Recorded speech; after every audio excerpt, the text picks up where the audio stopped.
बच्चे ना एक ही चीज करते हैं, या तो स्टडी पे फोकस रहता है या फिर भाई मेरे से गेम ही करा लो। तो ये जो बैलेंस आपने बनाया हुआ है, दोनों चीजों को साथ लेके चल रहे हो, तो ये कितना मुश्किल है? वो मैंने सोचा हुआ है कि मेरे को पीएचडी करनी है। मैंने पिछले साल नेट का एग्ज़ाम दिया था जिसमें मैं 8 से 9 नंबर से रह गई थी। तो अगर हम टाइम टेबल सेट करके रखते हैं ना तो चीज़ें एक बार टफ लगती हैं, लेकिन उसके बाद हम मतलब आ जाते हैं उस लाइन में कि हाँ वो करना पड़ता है, क्योंकि हमें बैलेंस करना, अब नहीं करेंगे तो फिर कब करेंगे। स्पोर्ट्स से एक मैं होती हूँ ना, मैं शरीर की लंबी हूँ, तगड़ी हूँ, मैं कभी से ही लंबी और तगड़ी रही हूँ, तो मेरे को हमेशा सब ने बोला कि स्पोर्ट्स के लिए, तो मुझे भी ऐसा हुआ। तो अभी आप कुछ मतलब ऐसा प्लान कर रहे हो कि मेरी बॉडी भी मैच्योर है, भाई माइंड भी मैच्योर है, तो मैं इसके साइड में मैं कुछ और ऐसा करूं कि मैं जो एशियन है, ओलंपिक्स है, कुछ कोई ऐसा गेम आप सोच रहे हो? मेरे को एक अंदर से वो कहते हैं ना मोटिवेशन, एक थापी, ऐसा लगा कि भगवान ने मुझे थापी दी है कि देख तू कर सकती है। अच्छा, जिस गेम के लिए सपना देखा था, हाँ भाई जो आप गेम कर रहे हो तो आप उसी के लिए तो देखते हो फिर सपना, और फिर वो टूटा, जब वो सपना टूटता है कि अब ये छोड़ना पड़ेगा, तो उस टाइम पे वो कितना मुश्किल होता है? राम गौंड में तो सब बोलते हैं हाँ। कि भाई लामी ठाडी हो रही है। इवन मैं अब 23 की हूँ, तो पापा के पास आते हैं, मेरे से बड़ी मेरी बहन है, रिश्ते भी आते हैं शायद, जो भाई पढ़ लिख लिए और कितने पढ़ाओगे, बहन का टाइम आ रहा है, ब्याह दो।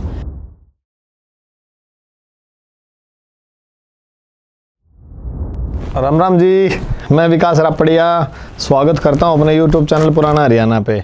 और आज हमारे साथ हैं एक ऐसी फिटनेस गर्ल जिसने रेसलिंग स्टार्ट करी, इंजरी होने के बाद उसने स्पोर्ट्स छोड़ा नहीं, स्पोर्ट्स को अपना जीवन, अपना लक्ष्य बना के आज वो पावर लिफ्टिंग कर रही हैं। इंडिया की बहुत अच्छी एथलीट हैं। आज उनसे बात करते हैं कि भाई स्पोर्ट्स में लड़कियों को क्यों जाना चाहिए, स्पोर्ट्स के बेनिफिट्स क्या हैं, आपकी बॉडी फिट कैसे रहेगी। आज बात करते हैं खुशी शेरावत से।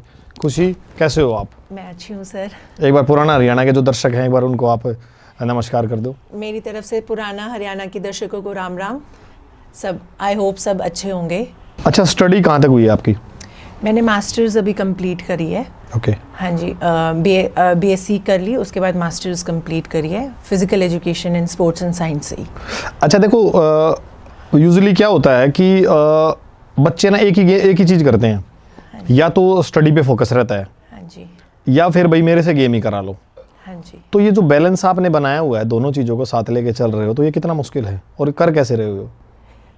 मुश्किल स्टार्टिंग में लगता है कि क्योंकि वर्कआउट के बाद थक जाता है इंसान, उसको सोना भी पड़ता है, रेस्ट की भी उतनी ज़रूरत होती है, फिर शाम को दोबारा ट्रेनिंग होती है।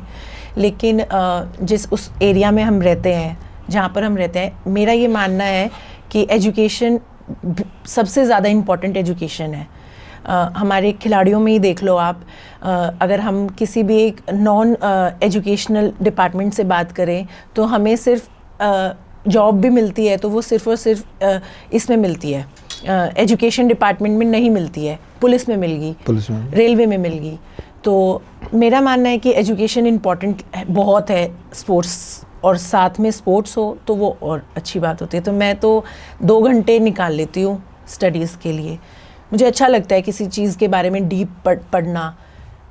हाँ जी। तो ये बैलेंस बनाना, मतलब शेड्यूल्स क्या होता है सवेरे उठने का और शाम तक स्टडी का क्या शेड्यूल होता है? मतलब जैसे जो आपकी रील देखेगा, आपका पॉडकास्ट देखेगा, हाँ जी, तो वो ये पूछेगा कि इन्होंने ये तो बताया ही नहीं, वो कितने घंटे पढ़ते हैं, वर्कआउट कितने टाइम होता है, डाइट क्या होती है? मेरा शेड्यूल मॉर्निंग होता है, मेरा 6 to 8 ट्रेनिंग होती है एक, जो मैं आउटडोर ट्रेनिंग करती हूँ, और उसके बाद मेरा आने के बाद डाइट वाइट लेती हूँ, उसके बाद मैं सो जाती हूँ, रेस्ट करती हूँ। उसके बाद मेरा इवनिंग में होता है वर्कआउट। उससे पहले मेरे पास 3 घंटे होते हैं जिसमें मैं अपने 2 घंटे में पढ़ाई को देती हूँ, चाहे मैं वो बुक पढूं, चाहे वो मैं अपने स्टडीज़ से रिलेटेड पढूं। और उसके बाद मेरी शाम को फिर ट्रेनिंग होती है, जो मेरी 5 to 7 मान लो, या 4:30 to 6:30 मान लो, मतलब 2 घंटे शाम को होती है। और फिर मेरी एक रात को ट्रेनिंग होती है जो मेरी 8 साढ़े 8 बजे के बाद होती है। और डाइट भी मेरी अलग अलग होती है, जैसे मैं हर चीज़ खाती हूँ, ये नहीं है कि मतलब सिर्फ ये कार्ब्स, प्रोटीन वगैरह सब कुछ लेती हूँ मैं। आप नॉन वेज भी खाते हो? नॉन वेज खाती थी लेकिन अब नहीं खाती। रीज़न? रीज़न बस ऐसे ही एक बार मन सा वो हो गया था, दुखी हो गया था, तो मैंने सोचा एक बार थोड़े दिन ऐसे वैसे मैं खाती थी नॉनवेज प्रोटीन इनटेक के लिए, लेकिन अभी मैंने कुछ 1 साल से छोड़ा हुआ है कि मेरा मतलब जी दुखी हो गया था वो देख के एक बार कि आत्मा से वो आई थी आवाज़ कि मुझे शायद नहीं खाना चाहिए। नहीं खाना चाहिए। हाँ जी। हाँ, कई बार कुछ चीज़ें ऐसी हो जाती हैं जो आपको ये लगता है कि यार ये अब हो गया, मैं नहीं लूँगी। बस हाँ, मेरी वो आत्मा सी वो हो गई थी कि मेरे को शायद अब नहीं खाना चाहिए। अच्छा, ये वजन ज़्यादा तो नहीं हो गया है स्टडी का? कभी ये आता है दिमाग में कि मैं एक ही चीज़ कर लूँ, मैं स्टडी छोड़ दूँ, या मैं दोनों ही चीज़ साथ करूँ? नहीं, स्टडीज़ मैंने कभी नहीं सोचा कि मैं स्टडीज़ छोड़ूंगी। अभी जो मेरे आगे फ्यूचर प्लान्स हैं वो मैंने सोचा हुआ है कि मेरे को पीएचडी करनी है। मैंने पिछले साल नेट का एग्ज़ाम दिया था जिसमें मैं 8 से 9 नंबर से रह गई थी पीएचडी के लिए। 12th के बाद मैंने क्लैट का एग्ज़ाम भी दिया था, लेकिन फिर मैं जैसे ही 12th के बाद मैंने सोचा कि मुझे स्पोर्ट्स में जाना है, तो फिर मैंने अपनी बीएससी वो करी, तो मेरे एक इंटरेस्ट हो गया क्योंकि मैं गेम्स के थ्रू गई थी, फिज़िकल एजुकेशन उसमें, तो मुझे और नॉलेज, मेरे को और पता करने की उसमें वो हुई कि हाँ इस चीज़ में क्या होता है, हमारी बॉडी कैसे फंक्शन करती है, क्या उसमें मसल ट्रेनिंग्स होती हैं, क्या उसमें स्ट्रेंथ ट्रेनिंग होती है। तो उस चीज़ के लिए मेरे को ऐसा लगता है कि वो एक मेरा एक गेम सा है कि हमारी बॉडी कैसे चल रही है, ये गेम में भी काम आता है कि कौन सी मसल को कब ट्रेन करना चाहिए, उस पर क्या इफ़ेक्ट आ रहा है। तो ये मेरा एक साइड मान लो कि ये साइट है मेरी एक तरह से। अच्छा, जैसे गेम का भी बर्डन 6 घंटे आपका वर्कआउट होगा, 2 घंटे। हाँ जी, हाँ जी। ठीक है, फिर आप 2 घंटे पढ़ाई के 8 घंटे चले गए इसके हाँ अंदर, जी। तो क्या घर के काम भी कराते हो? थोड़ा बहुत करा लेती हूँ। फोर्सफुली रहता है कभी घर वालों का? नहीं, कभी नहीं रहा फोर्सफुली, तो कभी भी नहीं रहा। मैं टचवुड, मेरी फैमिली बहुत सपोर्टिव है। पापा मेरे खेती करते हैं, तो मेरा मन होता है जब मैं जाती हूँ खेत में, तो मेरा वैसे मन कर जाता है कि पापा के साथ कुछ करा लूँ। आपने मेरी वीडियोस में भी देखा होगा, तो मैं पापा के साथ काम करा लेती हूँ, मैं ट्रैक्टर चला लेती हूँ। तो बस वो मेरे मन के लिए, मुझे शांति मिलती है उधर खेत में जाके काम करने में। कोई फोर्सफुली काम नहीं होता, बल्कि पापा कह देते हैं कि तुम पढ़ लो, तुम खेल लो, ये काम मैं कर लूँगा। और घर के काम तो कभी वही नहीं आते, मुझे सारे काम हैं, पर मैं ना तो वो टाइम वो होता है। मम्मी हमेशा बोलती है कि तुम अपना गेम कर लो, थक हार के आए हो, खा लो पी लो, सो जाओ, रेस्ट कर लो, काम अपने आप। नहीं, लड़कियों के बहाने क्या होते हैं ना कि भाई मैं घर का सारा काम करती हूँ, फिर मैं पढ़ाई में, जब नंबर कम आते हैं ना आपके, जब किसी टेस्ट में रह जाते हो, फेल हो गया, आपको 2-4 नंबर सही रह गए, हाँ। तो मैं घर का काम, मेरे को टाइम नहीं रहा पढ़ने का। अब यहाँ पे क्या हो गया, यहाँ पे तो भाई 6 घंटे का वर्कआउट भी हो गया। हाँ जी। अब जो 6 घंटे का 3 टाइम वर्कआउट कर रहा है, तो मेरे हिसाब से उसको रेस्ट भी डबल चाहिए। बिल्कुल चाहिए सर। है कि नहीं? हाँ जी। फिर उसमें आपकी स्टडी भी आ गई। हाँ जी, आ गई। अब वर्कआउट करने के लिए जिम जा रहे हो, हाँ जी। तो आने जाने में भी 1-8 घंटा खराब हो, मतलब ये पूरा मैनेज करना बड़ा मुश्किल हो जाता है। हाँ जी, मैनेज करना बहुत एक टाइम टेबल, मेरा मानना है कि टाइम टेबल अगर हम सेट करते हैं तो उसके अकॉर्डिंग चीज़ें, थोड़े दिन के लिए, वो कहते हैं 21 दिन के लिए आपको अजीब लगेगा कि आप ऐसे वो कर रहे हो, ऐसे कर रहे हो। बीच में मैं भी, जैसे दिन होते हैं ना कि आलस के दिन आते हैं कई बार। आलस के दिन आते हैं। अब जैसे ठंड के दिन है तो बड़ा सुस्त वाला वो होता है, ऊपर से खान पान ऐसा हो जाता है, बाजरे की रोटी हो जाती है, तो उससे सुस्ती आती है। तो अगर हम टाइम टेबल सेट करके रखते हैं ना, तो चीज़ें एक बार टफ लगती हैं, लेकिन उसके बाद हम मतलब आ जाते हैं उस लाइन में कि हाँ वो करना पड़ता है, क्योंकि हमें बैलेंस करना, अब नहीं करेंगे तो फिर कब करेंगे? मतलब खुशी को देख के मुझे ये लग रहा है कि लड़कियां बहाने बहुत बनाती हैं भाई स्टडी को लेके, क्योंकि यहाँ तो परफेक्ट है सारी चीजें, भाई घर के भी सारे काम। परफेक्ट नहीं हूँ सर मैं, लेकिन हाँ मेरे नजरिए से परफेक्ट हो। Oh thank you so much sir, ये तो वो है। पर हाँ, बहाने कभी ऐसा होता है ना, जैसे मेरी बहन होती है, वो तो हर घर में होती है। मेरी बहन चंडीगढ़ रहती है, वो यहाँ पे नहीं रहती, तो वो जब आती है ना, तो वो मम्मी को ज़्यादा वो करने के लिए, पैम्पर करने के लिए कि मम्मी लाओ मैं ये काम कर देती हूँ, लाओ, क्योंकि उसे पता है कि मैं उस टाइम पे नहीं होती हूँ घर पे, तो मम्मी को पीछे से वो कहते हैं ना पैम्परिंग के लिए वो काम कर देती है, मम्मी को मक्खन लगाने के लिए कि मम्मी देखो मैं आपका काम करा रही हूँ। तो मम्मी तो इन्हीं चीज़ों में खुश हो जाती है। तो हाँ, उसमें यूँ मान लो कि हाँ मैं बहाने बना देती हूँ थोड़ी बहुत कि मैं अभी आई हूँ जिम से, मैं थोड़ी देर में कर दूंगी, लेकिन वो होते हैं ना भारतीय मम्मी जो होती हैं, वो ऐसे बोलती हैं थोड़ी देर में, तो इससे पहले तो मैं कर ही लूंगी। हाँ, मतलब ये जो पहला की लेडीज है ना, भी हमारी माँ भी हैं, इनके अंदर है ना, मतलब एक हरियाणवी बड़ा थम्बास नहीं है इनको, ये है भाई बोल दिया तो ये करना है, हाँ तुम नहीं करोगे तो हम करेंगे। और हमारी जो ये आज की जो मतलब हमारे से जो छोटी लड़कियां, जो हमारी एज की लड़कियां हैं, उनको ये बड़ी समस्या है, बोल दिया तो मैं अपने आप कर दूंगी। मैं अपने आप कर लूंगी, एक करना आधी तो मुझे ही है। हाँ, एक आधी बार ऐसा होता है, मम्मी संडे वाले दिन बोल देती है, जब मम्मी की तबीयत खराब होती है कि ऐसे कर दे तू, ये कर दे। मैं मम्मी आपने मेरे को काम दे दिया ना, मैं कर दूंगी इसको, हाँ। ठीक है, लेकिन किस टाइम करना है वो मैं डिसाइड कर लूंगी कि कब करना है। तो मम्मी बोलती है तेरे चक्कर में तो सारे दिन बैठी रहूंगी। हाँ बस ये तो- ये भी एक मतलब लाइफ का ना झगड़ा है, ये झगड़ा है। माँ बेटी का भी है और सास बहू का भी है। हाँ, हाँ।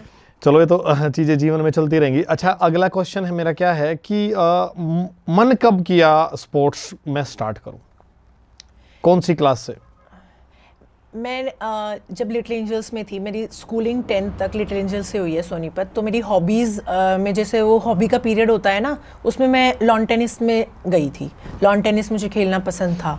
स्पोर्ट्स से एक मैं होती हूँ ना, मैं शरीर की लंबी हूँ, तगड़ी हूँ, मैं कभी से ही लंबी और तगड़ी रही हूँ। तो मेरे को हमेशा सब ने बोला कि स्पोर्ट्स के लिए, तो मुझे भी ऐसा हुआ। लेकिन जो मैंने एक प्रोफेशनली गेम शुरू करने की सोची थी, वो मैंने 12th में सोची थी। हमारे रिलेटिव थे, वो रेसलिंग में ही थी, उन्होंने बोला कि तू कर। तो फिर मैं उनके पास गई, हालांकि मैंने वहाँ पे इतना टाइम नहीं दिया, ना मुझे उधर से सपोर्ट मिला था। तो फिर मैं आई, जब मैंने 12th के बाद जो मेरी रेसलिंग शुरू करी थी, मैंने वो एग्जैक्टली 12th के बाद करी थी। और 12th के बाद और आज तक मैं कंटिन्यू स्पोर्ट्स में हूँ। 12th काफ़ी लेट हो गया हाँ जी। भाई, किसी भी गेम के लिए आप मानो 6th-8th क्लास से आप, क्योंकि वो बॉडी को ढालना 12th क्लास में थोड़ा सा मुश्किल होता है। तो चीज़ें फिर उस टाइम पे मुश्किल हुई, और नेगेटिव्स लोगों ने ये भी तो बोला, इतनी बड़ी हो गई अब क्या गेम करेगी ये। सर देखो, मेरा पर्सनली ये मानना है कि जैसे मैं बाहर की चीज़ें, बाहर की ये पढ़ के बहुत खुश होती हूँ। शायद आपको पता भी होगा कि 56 ईयर ओल्ड मैन है एक, उन्होंने ओलंपिक में मेडल लिया है राइफल शूटिंग में। हाँ, लिया है, पता है मुझे। हाँ, तो आप सोचो उन्होंने कब शुरू किया होगा। हाँ, मानते हो? तो एक मेरा ये मानना है कि आप में एक ज़िद होना चाहिए, एक जज्बा होना चाहिए किसी चीज़ को करने के लिए। टाइम नहीं होता मेरे में। हमारी फैमिली में कोई बैकग्राउंड नहीं है स्पोर्ट्स का, तो मैंने 12th में शुरू किया। तो वो मुझे ऐसा लगा कि कहाँ मान सकते हैं कि हमारे उसमें कि बच्चे को अखाड़े में जल्दी भेज देते हैं, वो एक मसल ग्रोथ के लिए कि हाँ भाई इसकी मसल ढल जाएंगी उस चीज़ में। लेकिन मैंने 12th में किया था। लेकिन मेरा ये भी मानना है कि कोई टाइम लेट नहीं होता किसी भी चीज़ को, पॉजिटिव चीज़ को शुरू करने के लिए कभी भी टाइम, मेरा मानना मतलब age doesn't matter. Age doesn't matter, मेरा एज मानना कोई है। मैटर नहीं करती। एज कोई मैटर नहीं करती, जब तक आप में जिद्दीपन ना हो किसी चीज़ को कि हाँ भाई मुझे करना है, तो वो उसके लिए मेरा मानना है कि एज नहीं मैटर करती। और जो आपके आसपास का जो एक एनवायरनमेंट था, हाँ जी। तो वहाँ से पॉजिटिव और नेगेटिव कितना था? कि देखो अब, क्योंकि देखो हमारे ना मतलब जाट्टा में, गांव देहात में क्या होता है कि लड़की को थोड़ा सा ना प्रोटेक्ट करके रखा जाता है, ठीक है। तो अब 12th में लड़की भाई दिख रही है, भाई लंबी तगड़ी लड़की है, अरे भाई इसने ब्याह दो तक कित गेम कराओगे। तो इस टाइप के भी थॉट्स लोगों के आए होंगे। इतनी पुरानी उसकी जनरेशन की नहीं हूँ मैं कि सर कि मुझे नहीं, वो तो आज भी लोग आज भी हैं चीजें। गांव गवांड में तो सब बोलते हैं हाँ। कि भाई लांबी ठाडी हो रही है। इवन मैं अब 23 की हूँ, तो पापा के पास आते हैं, मेरे से बड़ी मेरी बहन है, रिश्ते भी आते हैं शायद, जो भाई पढ़ लिख लिए और कितने पढ़ाओगे, बहन का टाइम आ रहा है ब्याह दो। तो लेकिन चीज़ें होती है ना सर कि मैं इस चीज़ में सबसे लकी हूँ कि मेरी फैमिली में कोई भी ऐसा नहीं है। मतलब मेरे फादर खुद एक किसान होने के बावजूद भी, मतलब हम मिडिल क्लास से ही हैं, तो उन्होंने फिर भी ये बात बोली कि मैं अपने बच्चों को पढ़ाऊंगा, खिलाऊंगा, तब खेलना है जिसने वो उसको खेलने भी दूंगा। जब तक वो नहीं बोलेंगे शादी का कोई वो नहीं है, जब तक उनकी तरफ से नहीं आएगा, उनको अपनी ज़िंदगी में जीने दूंगा अच्छे से। मैं आपसे चीज़ें डीप थोड़ा सा इसलिए पूछ रहा हूँ जाके, हाँ जी। कि जो भी आपकी वीडियोस देखेंगे आपके अकाउंट पे आके, हमारे अकाउंट पे आके देखें, वो एक मतलब 4 लोगों को ये बोलेंगे ये लड़की भी तो है। हाँ जी। भाई इसने कब जाके स्टार्ट किया, भाई जब ये कर सकती है तो तुम क्यों नहीं कर सकते। तो इसलिए मैं चीज़ें थोड़ा सा अंदर जाके पूछ रहा हूँ कि मतलब लोगों को भी तो दिखना चाहिए कि भाई इस लड़की ने, अब नॉर्मल स्पोर्ट्स सब करते हैं, अब कौन सी एज से क्या क्या चैलेंज जीवन में आते हैं, तो वो सारी चीज़ें हैं ना।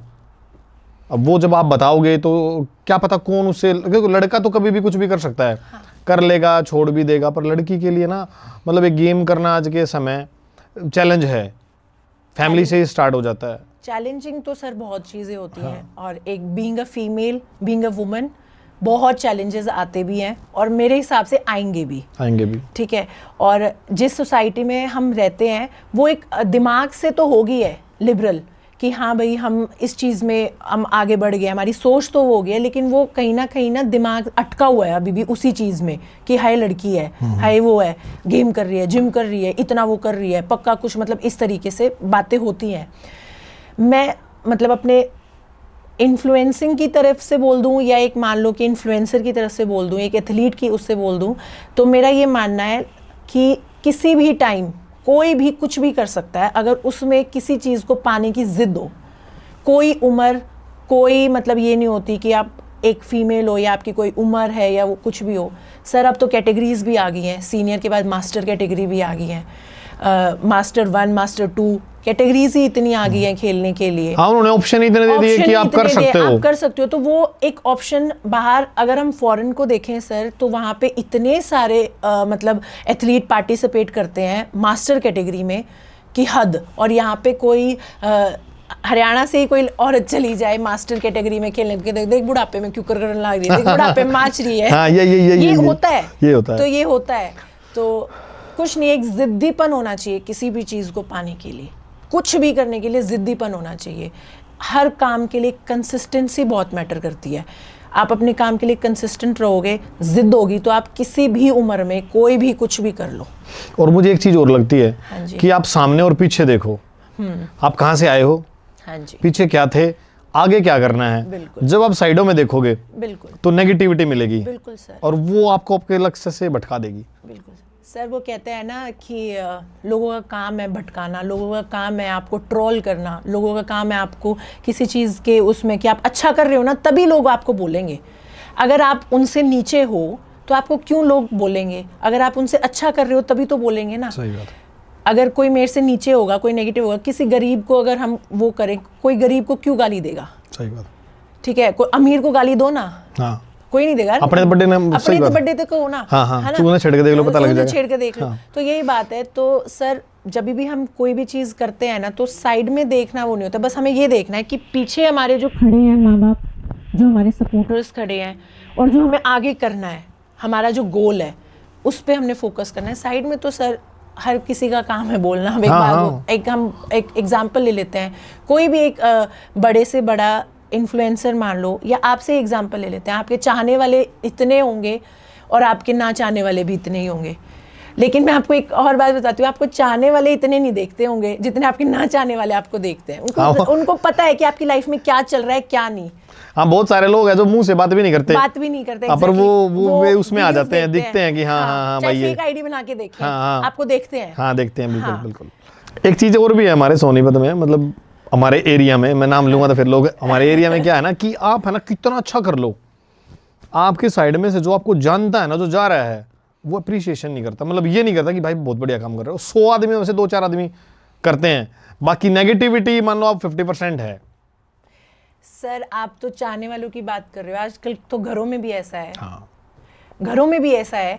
अगर आप 4-5 भाई हो, मान लो अगर एक किसी का ब्योत अच्छा हो गया, काम अच्छा हो गया, तो वो 4 है ना, वो 5 में से कटने लग जाते हैं। हाँ। चाहे बाहर से ना दिखाएं लेकिन अंदर से कटते हैं। हाँ, किसी भी रीजन से हो कि भाई वो कैसे तरक्की कर गया। हाँ, जेलेसी फैक्टर हो जाता है। जेलेसी फैक्टर भाई भाइयों में है, बहन बहनों में है, हर किसी में है। हाँ, और औरत जात में ये जेलेसी हो जाती है, इसने मेरे तो बढ़िया सूट क्यों कर रहा लिया। हाँ। जो होता भी है आज के हाँ, 200% देखा भी होगा, 200%। ठीक है। और आदमियों में होता है इसका काम नहीं क्यों कर चल रहा है। हाँ, ये चीजें होती हैं। सही बात। तो ये जेलेसी तो होती है सर हर, और मैं तो यही मानती हूँ कि अपने ज्यादा लोग जो होते हैं ना वो ज्यादा चिढ़ते हैं। हाँ, बाहर वाले तो अप्रिशिएट करेंगे। आप कभी भी देखना आपके चैनल पे, मेरे चैनल पे या मेरे पेज पे कमेंट्स जो आएंगे ना, हमारे जो नजदीकियों वाले होंगे ना, वो लाइक कमेंट भी नहीं करते। ना मतलब ही नहीं। बाहर वाले जिन्हें हमारी लाइफ के बारे में बिल्कुल थोड़ा पता है ना, जो हमें देखते हैं वो कमेंट करते हैं, वेरी गुड, बहुत अच्छा हार्ड वर्क कर रहे हो। और जो हमारे चाहने वाले हैं ना वो नहीं करेंगे। जैसे तो उनके एक कमेंट और उनके एक लाइक से हम हो जाएंगे। और जब अच्छे लेवल पे आप चले गए, आपको अच्छी जगह मेडल आ गया, फिर पता क्या कहेंगे, भाई है मेरा। हाँ, भाई है मेरा। फिर मम्मा के, मौसी के, बुआ के, दोस्त के, फिर वो सब सगे हो जाए हैं, सब सगे हो जाते हैं। और जब मेरे साथ ये चीजें जब हमने स्टार्ट किया ना, हाँ जी, तो हमारे जो मतलब क्लोज हैं, रिश्तेदार हैं, भाई बहन, कुछ भी लगा लो आप, तो वो एक लाइक का बटन भी ना दबाता उनका।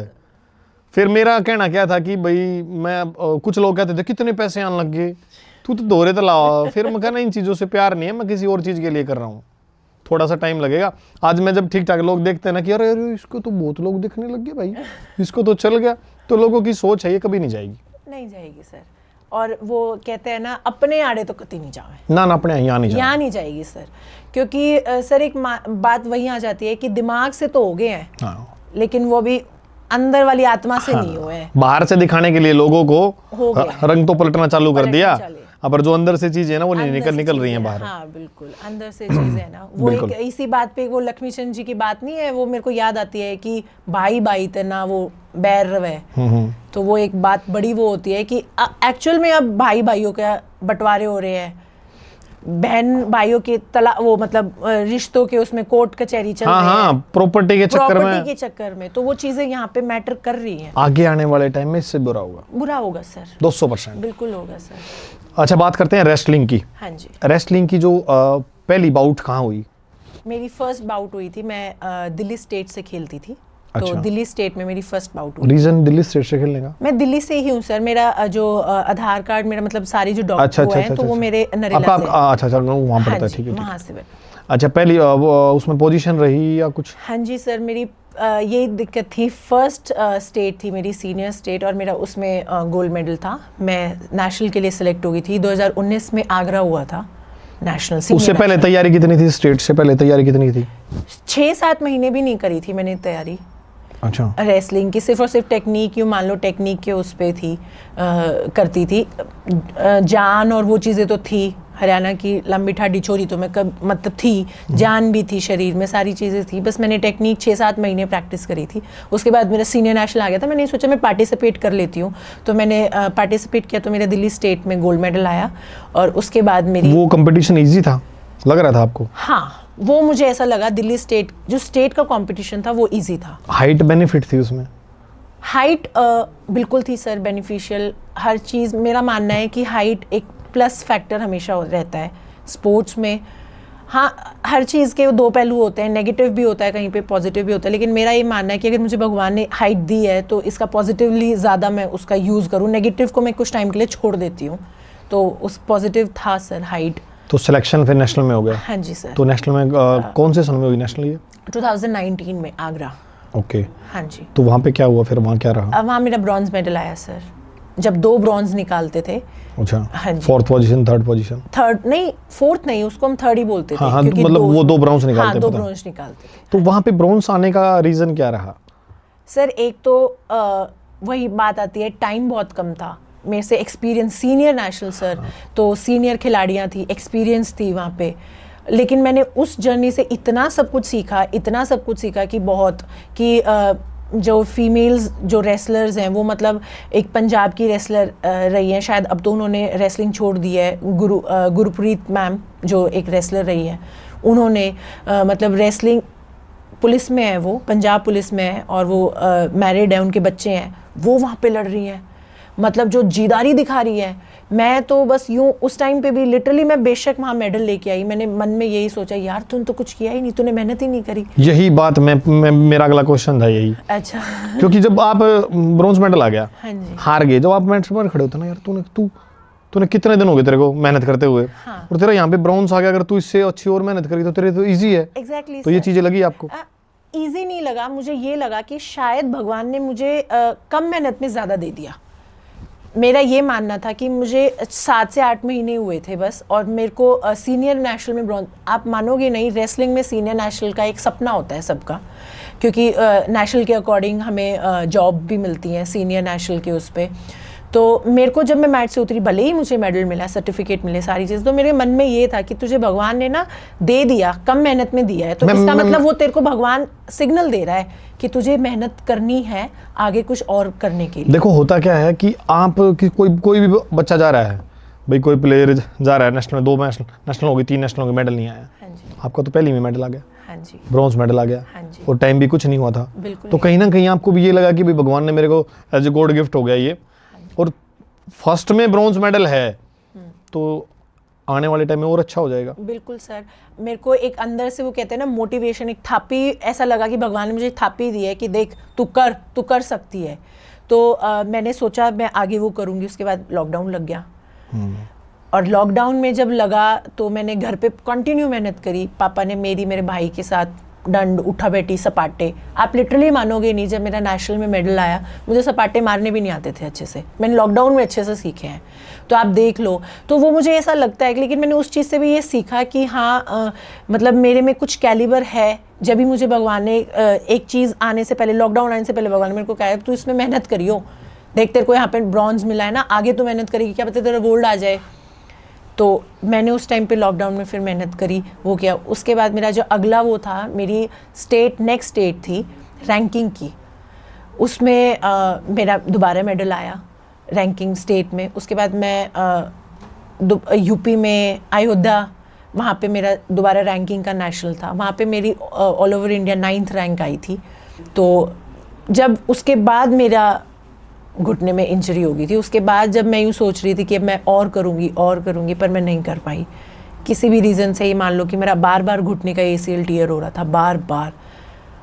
देखो आपने भी स्पोर्ट्स में रहे हो, कर भी रहे हो स्पोर्ट्स, मैं भी स्पोर्ट्स में रहा हूँ। हाँ जी। मैंने डिफरेंट गेम खेले हैं भाई। वो होता है ना कि आपके जीवन में वो चीज़ मतलब एक वहाँ तक ना जा पाई, क्योंकि देखो हर एक का भी तो ओलंपिक में मेडल नहीं आता। बिल्कुल नहीं आता सर। तो जब मैं ताइक्वांडो खेलता था, जब हमारी फाइट होती थी ना, तो फाइट से पहले ना हम उसको बाफ लेते थे कि भाई इसको हरा लूँगा। तो कई बार क्या होता है ना कि मतलब आप देखते ही उस पर हैवी हो जाते हो कि ये कुछ भी नहीं हरा लूँगा मैं। तो आपके जीवन में ये चीज़ें आई? नहीं सर, मेरे कभी भी माइंड में ये चीज़ें नहीं आई कि मैं इसको आराम से हरा लूँगा या कुछ भी वो कर लूँगा, क्योंकि आज के टाइम पे सर ऐसा है, जब भी मैं मैट पे जाती थी, पापा मुझे हमेशा, पापा जब वो ड्रॉ आता था ना बन के, तो मैं पापा को बोलती थी, पापा देखो तो मेरी पहली फाइट किसके साथ, मेरी बाउट किसके साथ है।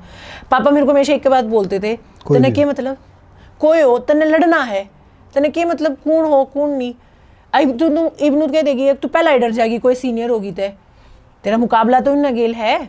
तो हमेशा पापा ने मेरे को ये बोला, तेरे को ये नहीं देखना कौन है, तो उन्हें ना किसी को अगर तेरे को ये लग रहा है कि वो शरीर से बोधी दिख रही है तो तू उसे हरा लेगी।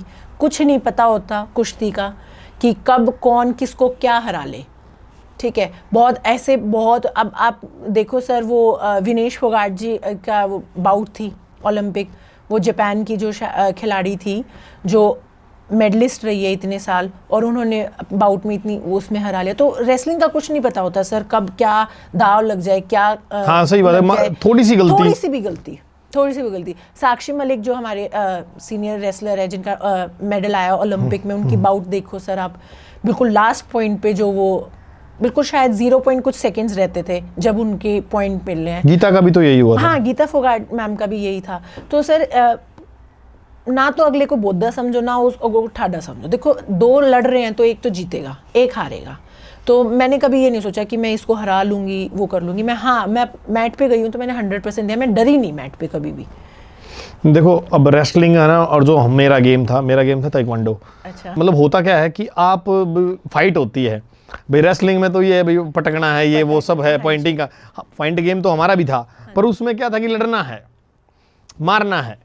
तो आदमी ना मतलब अगर गली में भी किसी से लड़ाई झगड़ा हो जाए ना, तो आदमी के पसीने छूट जाते हैं। बिल्कुल छूटते हैं। अगर किसी ने आगे से कुछ बोल दिया, अगर सामने वाला बंदा दिलेर नहीं है तो वो डर जाएगा, चुप हो जाएगा, और हमारा तो काम ही लड़ना है। तो एक बार है ना, एक चंडीगढ़ का 45 सेक्टर है, सेंट स्टीफन स्कूल था, तो मेरी वहाँ पर हमारी कोई ट्रायल वायल चल रही थी, मैंने देनी नहीं थी वो। अच्छा। तैयारी भी नहीं थी। तो जो जिनके साथ मैं गया हुआ था, उन्होंने भाई पता नहीं उनकी क्या जेलसी थी, भाई इसको आज पिटवाना है। स्टूडेंट भी थे साथ, वो मेरा वहाँ पे उन्होंने नाम लिखवा दिया भाई विकास का है। तो उस समय ड्रेस भी नहीं थी मेरे पास। अच्छा। तो मैं कहा यार, वो जब विकास बोला नाम विकास, और भाई वो कोई पटियाला का कोच था, ब्लैक बेल्ट। तो मैं कहा यार, ये मेरा नाम क्यों लिखवा दिया भैया आपने? मैं भाई मतलब नॉर्मली वेट दे दे विकास, और तेरे वेट में कोई नाम मतलब तेना खिलाऊंगे को नहीं, पार्टिसिपेशन हो जाएगा। ठीक है जी। फिर वो वहाँ मेरा जब आ गया, मैं कहा यार यूँ क्या करा आपने? बोला कुछ ना यार, तू हरा लेगा उसने, कोई दिक्कत ना। फिर मैं किसी से कोई ड्रेस ले रहा हूँ, किसी से कोई ले रहा हूँ, वैसे ही करना पड़ेगा। और वो ब्लैक बेल्ट देख के मेरी सीटी गुल होगी यार, ब्लैक बेल्ट तो ब्लैक बेल्ट हो है। अब ये क्या था कि उसकी ना हाइट मेरे से कम थी, तो वो मैंने उसको 1 साइड हरा लिया, क्योंकि हाइट का आपका ना बेनिफिट मिलता है आपको। मिलता है सर, बिल्कुल मिलता है हाइट का बेनिफिट। अच्छा, लिगामेंट टीयर कहाँ पे हुआ सबसे पहले? मेरा जोरो के टाइम, जो मैंने सीनियर स्टेट के लिए मेरा बाद में नेशनल के लिए प्रिपरेशन कर रही थी, तो मेरा दिल्ली स्टेडियम में? नहीं नहीं नहीं, जो यहाँ पे एकेडमी में। एकेडमी में? हाँ, वो बिल्कुल थोड़ा सा हुआ था, मुझे लगा वैसे दब गया है या लग गया है, लेकिन वो ट्विस्ट हुआ? नहीं, भिड़ा था सर, लगा एकदम से मैट पे नीचे भिड़ गया। अच्छा। हाँ, जब उस टाइम पे मुझे लगा कि शायद ये स्प्रेन होगा थोड़ा सा, लेकिन उसके बाद जब कंटिन्यू, क्योंकि घुटने का तो काम रेसलिंग में होता ही है। तो उसका रेस्ट कितने दिन हुआ फिर? सर रेस्ट तो मुझे बाद में जब सीरियस मैंने दिखाया, MRI वगैरह कराई, उसके बाद तो डॉक्टर ने 9 मंथ्स के लिए बोल दिया था रेस्ट के लिए। MRI तक पहुंचने से पहले रेसलिंग करी है, चोट लगते लगते भी? करी थी सर, जोर करे? हाँ करी थी। मुझे लगा कि जैसे मैं वो रोटी बांध लेती थी, बांधते हैं कुश्ती में, गरम रोटी बांध लेते हैं, कच्ची पक्की रोटी बांधते हैं, तो मैंने वो बांध ली। मुझे लगा कि वो सिर्फ और सिर्फ एक छोटा सा स्प्रेन है, शायद उसकी वजह से दर्द हो रहा हो, लेकिन फिर वो जब जॉइंट बाहर निकलता था, जो कड़क कड़क की आवाज आती थी, अच्छा। खड़ी होती थी तो आवाज आती थी, और ऐसे मटकता था गोडा। अच्छा। हाँ, तो उसके बाद फिर जब ज़्यादा दर्द बढ़ गया तो मैंने पापा को बोला मेरा पहले एक्सरे करा दो, फिर एक्सरे में कुछ आया नहीं था, तो फिर MRI कराई थी मैंने। जब मेरा पता लगा था लेगामेंट का सेकंड जो वो होता है ग्रेड 2 सेकंड ACL, वो टीयर हो गया था। सबसे मजबूत लिगामेंट होता है ACL वैसे सब। तो फिर डॉक्टर ने 9 मंथ का बोल दिया? 9 मंथ्स का तो ये बोला था कि आपको रनिंग और गेम नहीं करना, और उसके बाद उन्होंने बोला था दोबारा एक बार चेक कराना। फिर मैंने 9 मंथ्स के बाद तो सर फिर लॉकडाउन ही लग गया था। 9 मंथ का जब डॉक्टर ने बोला, फिर ऐसा कहीं लगा कि सपने टूट गए? क्योंकि बहुत आपकी जर्नी स्टार्ट हुई है, आपने 1-2 मेडल लिए हैं, और उसके बाद फिर इतनी बड़ी चोट लगी, क्योंकि लिगामेंट की बड़ी चोट होती है, तो वो फिर आपको ये नहीं लगा कि ये रुक गई ज़िंदगी, 9 मंथ कैसे कटेंगे? मैं सिर्फ सर अपना वो एक टाइम पीरियड था कि मुझे ऐसा लग रहा था कि मैं मम्मी पापा को बोलती थी मैं यार शुरू होने से पहले ही ख़त्म हो गया, ऐसा लग रहा है। हाँ। कि मतलब अभी तो मैंने शुरुआत करी थी, मतलब 2 मेडल तो कुछ भी नहीं होता, अभी तो मेरे को ऐसा लग रहा था कि अब मैं मेडल ले लूँगी, अभी तो मैंने प्रैक्टिस शुरू करी थी करनी। वो तो मेडल आया मेरा सीनियर में, वो भगवान की देन थी उस टाइम पे, लेकिन अभी मेरे को ऐसा लग रहा था मैं कर लूँगी, मैं फिट होने लग रही थी, धीरे धीरे फिट हो रही थी, अपना मोमेंटम में आ रही थी, तो मुझे ऐसा लगा कि तो शुरू होने से पहले ही ख़त्म हो गया। क्योंकि उसके बाद जब मेरा लिगामेंट जब पहली बार घुटना लगा था, उसके बाद मैंने जब वो लगातार प्रैक्टिस कर ली ना, मुझे ये लगा, चाहे वो जोश में मान लो, चाहे मैंने यूँ मान लिया कि भाई हाँ इतना दर्द होता है पहलवानी में, तो जो चोट होती है वो एक श्रृंगार की टाइप में होता है, मुझे लगा यार कर लूँगी, लेकिन वो जब बढ़ता गया, वो मेरी शायद गलती रहेगी कि मैंने उस पर इतना ध्यान नहीं दिया। अगर मैं उसी टाइम पर ध्यान दे देती तो वो 1-2 महीने में रिकवर हो जाता, पर मैंने उस पर रिकवरी पे इतना ध्यान नहीं दिया। वो 9 मंथ कैसे कटे फिर? सर सच्ची बताऊं, दूसरे महीने में तो मैं अपर बॉडी ट्रेन करने जिम में चली गई थी, क्योंकि मेरे से घर बैठा नहीं जा रहा था। फैमिली वालों ने बोला नहीं अभी इस पैर को ख़राब करेगी?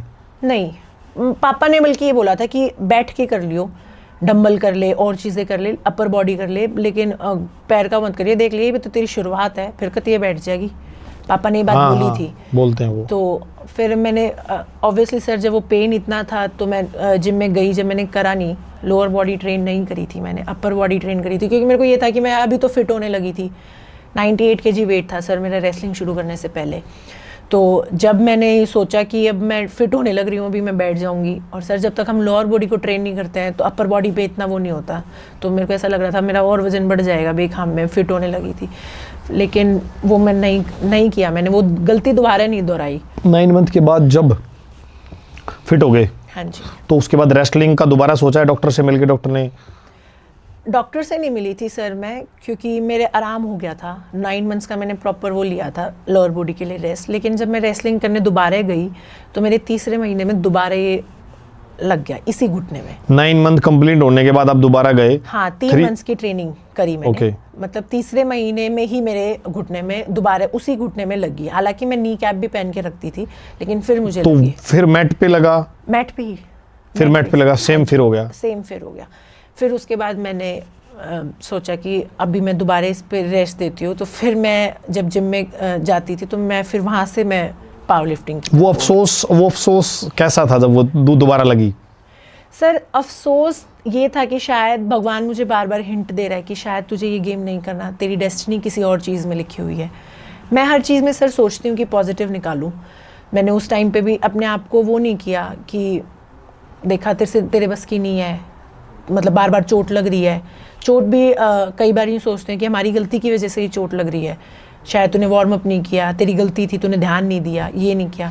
लेकिन उस टाइम पे मैंने एक बार मैं नेगेटिव हो गई थी सर बीच में बहुत ज़्यादा। मैंने पापा को भी बोला था मैं मेरे बस की नहीं है, क्यों बेखा मैं मेरे ऊपर रुपये भी लाने लग रहे हो, क्यों मेरे ऊपर इतना ध्यान देने लग रहे हो। सेकंड हुआ जब, क्योंकि सर 9 मंथ्स के बाद जब मैं थर्ड मंथ के बाद मैंने जब तीसरे महीने में चोट लगी ना, जब मैंने पापा को बोल दिया था, क्योंकि पापा सुबह मुझे लेके जाते थे, शायद 5:30 बजे हमारा ग्राउंड टाइम होता था मॉर्निंग में, तो पापा में चाहे ठंड हो चाहे गर्मी हो पापा लेके जाते थे सुबह।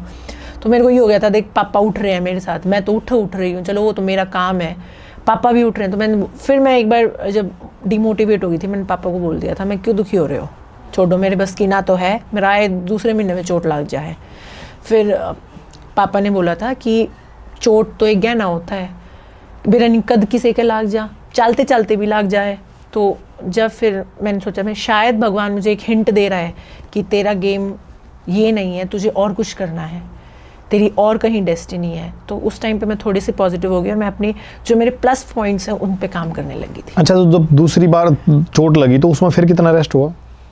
उसके बाद तो सर मेरा, क्योंकि मैं तुरंत रेस्ट पे आ गई थी जब मैंने वो दोबारा गलती नहीं दोहराई, उसके बाद तो मैंने सर 2-2.5 महीने का मेरा रेस्ट था। लेकिन उस टाइम पे मेरे को डॉक्टर ने ये नहीं मना किया था कि तुम मैट पे मत जाओ, लेकिन मेरा जैसे वो 9 मंथ्स के बाद वो वेट थोड़ा तो बढ़ा ही था, पहलवान का तो जब बढ़ जाया अगर वजन 2 महीने की रेस्ट में भी। तो जब वो मेरा वेट बढ़ा तो मुझे ऐसा लग रहा था कि मैं अब रनिंग ना करूं थोड़े दिन, क्योंकि सांस भी चढ़ रहे थे सर 9 महीने के बाद, जब आप रेस्ट से दोबारा प्रैक्टिस पे जाते हो, सांस भी, वेट भी बढ़ा हुआ था।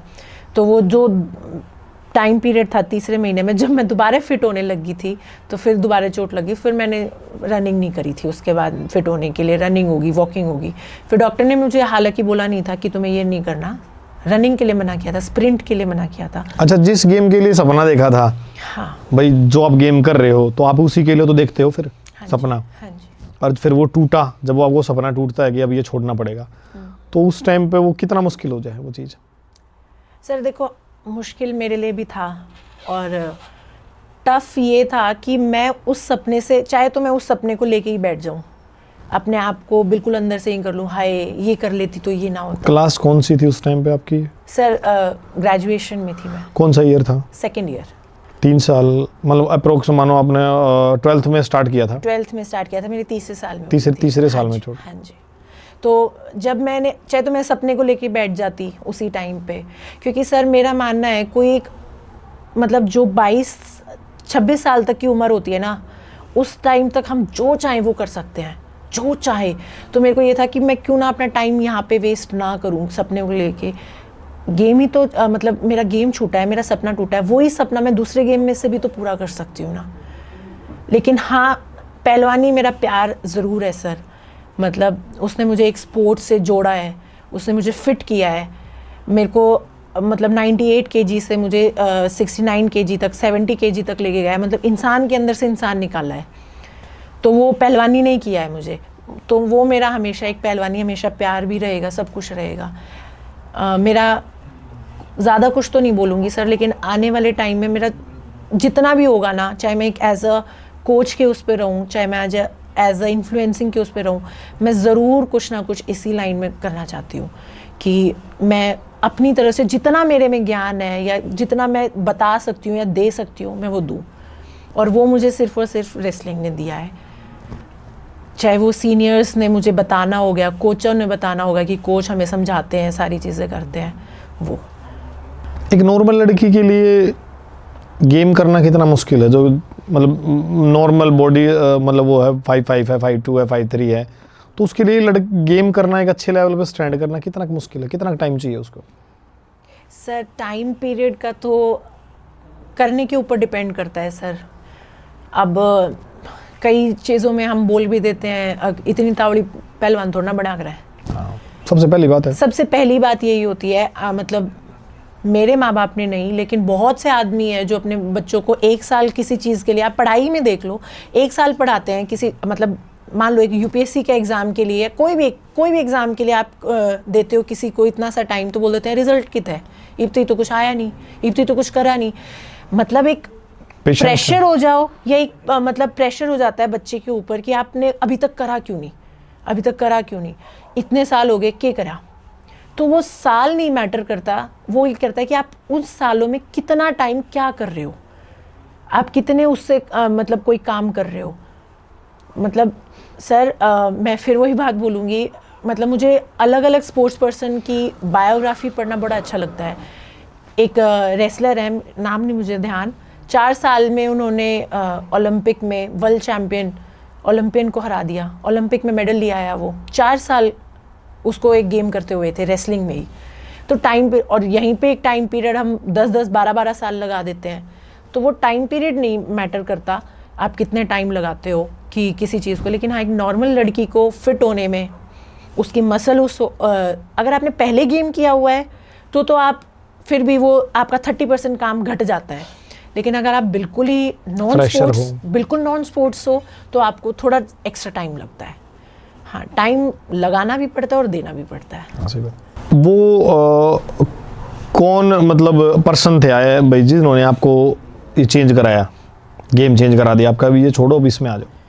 गेम चेंज किसी ने करवाया नहीं सर, कि मतलब किसी ने मुझे बोला हो कि गेम की नॉलेज दी हो, बताया हो उसके बारे में कि ये अच्छा रहेगा, ये करो आप? हाँ, मुझे जैसे मैं जिम में गई, मैंने देखा वहाँ पे जो जिम के ऑनर थे, उन्होंने, नाम नहीं लेना चाहूँगी, उन्होंने ही मुझे बोला कि तेरे में जान है, तू पावर लिफ्टिंग कर।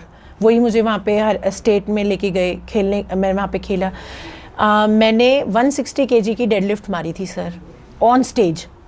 आप ये सोच सकते हो कि मेरा लिगामेंट टीयर था। आई वॉज 84 प्लस, मेरा 84 प्लस वेट था, और मैंने ऑन स्टेज जब 160 kg की डेडलिफ्ट मारी थी तो मुझे लगा यार ये देख, मैंने इसमें भी, मेरे को ऐसा लग रहा है यार मैंने मेहनत नहीं करी और मेरे यहाँ पे भी स्टेट में ही मेडल।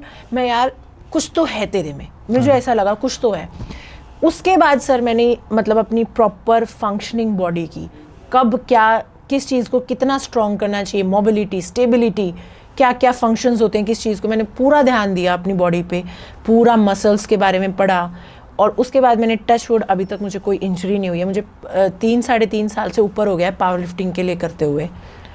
पावर लिफ्टिंग को स्टडी किया सर? स्टडी कि इसमें मैं कहाँ तक जा सकती हूँ? इसमें तो मैंने मतलब बहुत स्टडी कर लिया कि मतलब क्या कहते हैं कि आप कितना दोगे तो आपके कहाँ रिकॉर्ड है। मुझे मतलब जिसे कहते हैं ना रिकॉर्ड याद है कि इसमें इतना रिकॉर्ड है, इसमें इतना रिकॉर्ड है, इसमें इतना रिकॉर्ड है। मुझे किसी ने चेंज करने के लिए नहीं बोला था सर गेम, मैंने तो घर आके बोला था मम्मी पापा को। तो मैंने पापा को बोला, मैं यार मेरा पापा मन कर रहा है कि मैं पावर लिफ्टिंग कर लूँ। अब पापा को पता नहीं था पावर लिफ्टिंग क्या है, पापा को लगा वेट लिफ्टिंग ही होता होगा पावर लिफ्टिंग, क्योंकि पावर लिफ्टिंग इतना वो नहीं है, गेम हाइप वाला नहीं है। तो मैंने बोला अब भले ही हुआ है हर जिम में डेड लिफ्ट, स्क्वाट्स, चाहे वो रील्स के लिए बनाते हो, लेकिन अब हाइप बहुत ज़्यादा है और मुझे बड़ा अच्छा लगता है कि हाइप बन रही है गेम की कहीं ना कहीं। बेशक उसकी वो एक फेडरेशन का भी रोड़ा है कि वो एक फेडरेशन, ये तो हिंदुस्तान में सारे सब गेम की फेडरेशन का यही चल रहा है सर, हर गेम की फेडरेशन का। लेकिन मुझे बड़ा वो होता है कि लोग इस चीज़ को इतना पसंद कर रहे हैं, पावर लिफ्टिंग को, मतलब वेट लिफ्टिंग को, मतलब लोगों में आ रही है थोड़ी समझ। तो मैंने पापा को बोला मैं पापा पावर लिफ्टिंग करूँगी। पापा को समझाने में ही मेरे 3-4 दिन निकल गए। पापा देखो ये गेम है, ये ऐसे होगा। फिर पापा मम्मी दोनों मेरे साथ हांसी स्टेट में गए, वहाँ पे मेरा मेडल आया।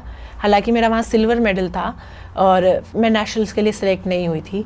लेकिन फिर उसके बाद जब मैंने जो मेरे साथ वर्कआउट करते हैं, मेरे रिलेटिव हैं, उन्होंने मुझे बताया कि ये गेम कर, तू अभी तू कर सकती है। ये एक बेस होता है गेम, पावर लिफ्टिंग बेस ऐसा स्ट्रेंथ का, स्क्वाट, बेंच और डेड, आपकी हर चीज़ वो देते हैं। तो तू ये कर, लेकिन ये गेम तू इतना वो मत करियो, क्योंकि ये गेम कहीं पे बड़े लेवल पे वो नहीं है जैसे कॉमन। मैं यही चीज मैं पूछना चाहता हूँ, क्योंकि आप जिस चीज में घुस गए, क्या आपने उसको स्टडी कर लिया? हर एक आदमी का सपना होता है वर्ल्ड चैंपियनशिप, ओलंपिक, कुछ ना कुछ तो होता ही है कि ये वहाँ पे है या नहीं है। बिल्कुल सर। तो मेरे को जब तक मैंने कोई स्टडी भी नहीं की थी, मैं स्टडी मैंने की जब, तो सर ने भी मुझे बताया था कि ये गेम ना बाहर नहीं है, कॉमनवेल्थ में भी नहीं है, एशियन में भी नहीं है, ओलंपिक्स में भी नहीं है। तो ये सिर्फ नेशनल तक है। ये छोटी मोटी फेडरेशन तो बाहर भेजते ही हैं, वर्ल्ड गेम्स में हो गए, कोई भी हो गया, वर्ल्ड चैंपियनशिप वो हो जाता है। लेकिन तू ना अपनी स्टडीज साथ में ज़रूर रखियो। मतलब वहाँ से मुझे स्टडीज़ का भी वो हुआ कि स्टडीज़ साथ में रखियो। आगे बहुत चीज़ें हैं इसी फील्ड में, आगे बहुत चीज़ें होती हैं, आपको नहीं पता। स्ट्रेंथ कंडीशनिंग के भी कोर्सेज हैं, बहुत सारे, NIS है, बहुत सारी चीज़ें हैं। मतलब अनलिमिटेड चल रहा है इसमें, बहुत ज़्यादा। तो मैंने उस टाइम पे वो किया, लेकिन मुझे इस मतलब वो कहते हैं ना प्यार सा हो गया पावर लिफ्टिंग से भी। चाहे यूँ मान लो कि मेरे मतलब मैं इतना वो उठा रही थी, जान थी, मुझे बड़ा अच्छा लग रहा था जब मैं स्टेज पे लिफ्ट मारने जा रही हूँ और लोग मतलब चिल्ला रहे हैं। कई बार तो ऐसा भी हुआ है सर, मैंने अपना जो जिम में मारा हुआ है उससे मैंने 10-10 किलो ऊपर वेट स्टेज पे जाके मारा है, मतलब मैंने PR भी वहाँ पे हिट किया है। तो वो एक जोश बना मेरे अंदर कि मैं ये कर लूँगी कर लूँगी कर लूँगी, क्योंकि स्ट्रेंथ तो सर थी। फिर मैंने नेशनल रिकॉर्ड बनाया, फिर मैंने डेडलिफ्ट का जूनियर और सीनियर में इंडियन रिकॉर्ड बनाया अपनी वेट कैटेगरी में। और इवन अभी मेरा जो ऑल इंडिया यूनिवर्सिटी थी उसमें वुमेन में ऑल वुमेन उसमें मेरे वेट कैटेगरी से ऊपर भी मैंने सबसे हैवीएस्ट डेडलिफ्ट मारी थी ऑल इंडिया यूनिवर्सिटी में। तो वो एक मुझे बड़ा अच्छा लगता है, अच्छा भी लगता है कि हाँ। नहीं, आपने एक ऐसी जगह पे जाके नाम लिख दिया कि भाई जैसे वो रजत दलाल का था। बिल्कुल सर, 14 मेडल हैं उसके पास, कुछ इस टाइप से वो। हाँ जी। मतलब ये बहुत कम लोग वहाँ तक पहुँच पाते हैं। तो अभी आप कुछ मतलब ऐसा प्लान कर रहे हो कि मेरी बॉडी भी मैच्योर है, भाई माइंड भी मैच्योर है, तो मैं इसके साइड में मैं कुछ और ऐसा करूं कि मैं जो एशियन है, ओलंपिक्स है, कुछ कोई ऐसा गेम आप सोच रहे हो? सोचा हुआ है सर, उस पर मैं काम भी कर रही हूँ। और मेरा थोड़ा सा ये मानना है, अगर मैं कोई अच्छा काम करने लगती हूँ, जैसे मैंने पिछले मेरे जो आपने बताया भी है मैंने कि मुझे बड़ा जल्दी चोटें लगती हैं, चाहे वो हो जाए तो नज़र लग जाती है। इन शॉर्ट में बोलना चाहूँ तो मैं अभी उस चीज़ को थोड़ा वो रख रही हूँ। बाकी मैं काम वही करूँगी जो मुझे ऐसा लगेगा कि हाँ, जिस चीज़ में फेम भी हो, जिस चीज़ में मैं अपने इंडिया को प्राउड करा सकूँ, एक अच्छे लेवल पे प्राउड करा सकूँ। वो अलग बात है कि मैं जा पाऊँ या ना जा पाऊँ, लेकिन हाँ, मेरा मन में तो हम सोच तो सकते हैं ना, सपने तो देख सकते हैं ना। अगर मैं एक एथलीट होकर भी मैं ओलंपिक के और वर्ल्ड चैंपियन के सपने नहीं देखती तो फिर क्या ही देखूंगी। देखो, भगवान ने आपको ना सारी चीज़ें दे रखी हैं। हाँ जी भाई, आप हर एक चीज़ से सक्षम हो। अगर आपने भी वो अपना वो सपना भी अधूरा रह गया और मतलब वहाँ तक जाने की आपने कोशिश भी ना करी हो, आपका ट्रैक गलत है, मानो मुझे ऐसा लगता है कि मेरा ट्रैक गलत है और मुझे मौका मिले तो मैं उस ट्रैक को सुधार के एक अच्छे लेवल पे जा सकता हूँ, तो आपको करना चाहिए, क्योंकि भगवान ने आपको सब कुछ दे रखा है। और हर बार आपको कहीं ना कहीं किसी ना किसी उससे वो आपको प्रूफ भी कर देता है कि देखो, हाँ जी, ये कर सकते हो आप। हाँ, किसी भी माध्यम से हो जाए सर, मुझे हमेशा भगवान की तरफ से एक सिग्नल मिलता है। कभी भी मैं कहीं पे भी होती हूँ ना सर, मुझे हमेशा एक सिग्नल, चाहे किसी के भी माध्यम से, एक आदमी के माध्यम से, किसी भी माध्यम से, मुझे हमेशा एक सिग्नल मिलता है कि हाँ तू ये कर सकती है, हाँ तू ये कर सकती है। तो मुझे हमेशा ये अंदर से रहता है कि हाँ, मेरे साथ भगवान तो है कम से कम। तो इसीलिए मैंने मतलब मेरे को ये था कि मैं शौक में मान लो या किसी भी मान लो, मुझे अब गेम से इतना प्यार हो गया कि मैं आगे कुछ भी करूँगी ना, कुछ भी सर, चाहे मैं एक एथलीट के उस पर करूँ या कुछ भी, मैं करूँगी इसी में, गेम लाइन में, मुझे इसी लाइन में मुझे इतना मज़ा आता है ये सब पढ़ने में, मसल ट्रेनिंग, स्ट्रेंथ, इसके बारे में कि बहुत ज़्यादा। आपको गवर्नमेंट जॉब का ऑफर मिल गया स्टडी की तरफ से, तो जाओगे वहाँ पे? सर बिल्कुल जाना चाहूँगी, कौन किसका सपने नहीं होते जॉब के, लेकिन जो मेरा वो चैलेंज भी तो हो जाएगा। फिर जॉब में चले जाओगे तो फिर वर्कआउट और वो जो सपने देखे हैं ओलंपिक्स के, वो कैसे पूरे होंगे? सर देखो, क्योंकि जॉब में जाने के बाद तो आप सरकार के उसमें मतलब जाने के बाद तो आपको टाइम क्या पता ना लगे। सर देखो, वो एजुकेशन के उस पे यू मान लो टच वुड है कि मैं पढ़ाई के बेसिस पे जॉब, जैसे मैंने CTET मेरा क्लियर है, मैंने JBT भी की हुई है, मेरे कुछ एग्ज़ाम्स हैं जो मैंने क्लियर किए हुए हैं। दिल्ली पुलिस सब इंस्पेक्टर के लिए मेरे एग्ज़ाम था मेरा, वो प्री क्लियर हो गया था। तो मेरे को हमेशा ये लगता है कि मैं, चाहे वो आप अंदर से कॉन्फिडेंस मान लो, ये कर लो कि मैं अगर मैं पढ़ाई से जुड़ी हुई हूँ तो मैं वो जॉब के लिए मैं कर लूँगी। लेकिन अभी जो मेरा वो है वो मुझे गेम के उस पे है, चाहे मैं एक इंडिया की एज अ कोच या स्ट्रेंथ कंडीशनिंग के उस पे बोल के जाऊँ, मुझे भारत के लिए कुछ करना है सर।